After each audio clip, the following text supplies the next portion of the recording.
Paul O'Grady's cause of death has been confirmed, after he died at his Kent home on March 28.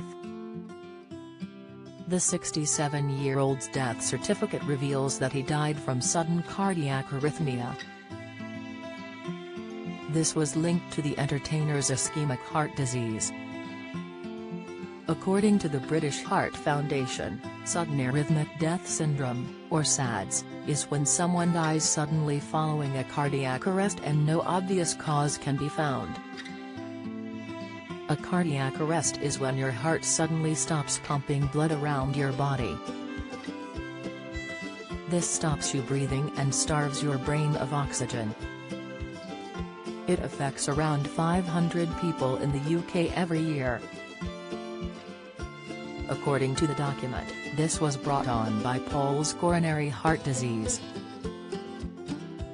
This happens when arteries are narrowed, and less blood and oxygen can reach the heart muscle. The certificate, obtained by The Express, showed longtime friend and former PA and agent, Joan Marchionne, registered the entertainer's death 6 days after he died at home. Don't miss.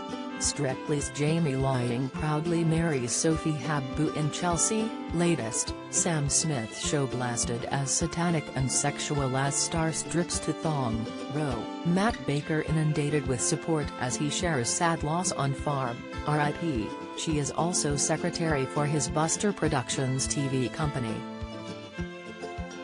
Paul's husband Andre Portasio paid tribute to Joan after his death, praising her as a great woman.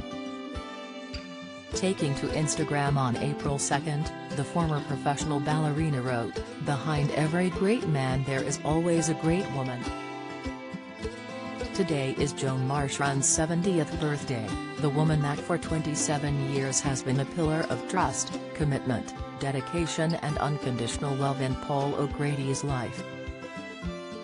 Andre continued, "Please help me cheer the person that made everything happen behind the scenes." Leading up to his sudden death, Paul had been throwing himself into work as much as ever, worrying those close to him.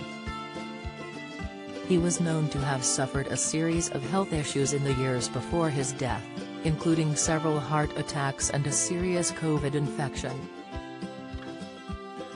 Close friend of 40 years, Christopher Biggins, previously told the Mirror Paul was like a teenager as far as his health was concerned. He didn't listen. The 74-year-old recalled to The Sun, "About 15 years ago we were staying with Scylla in Spain.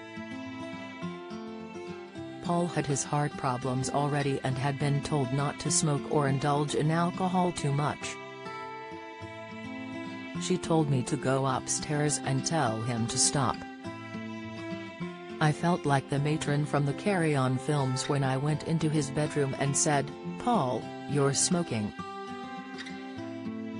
He looked at me and said, 'No, I'm not.'" Christopher added, "I know for a fact he was still smoking last week." What a wonderful way to go, peacefully in your sleep. This week saw the final series of Paul O'Grady's For the Love of Dogs air on ITV, with the channel paying tribute to the late presenter.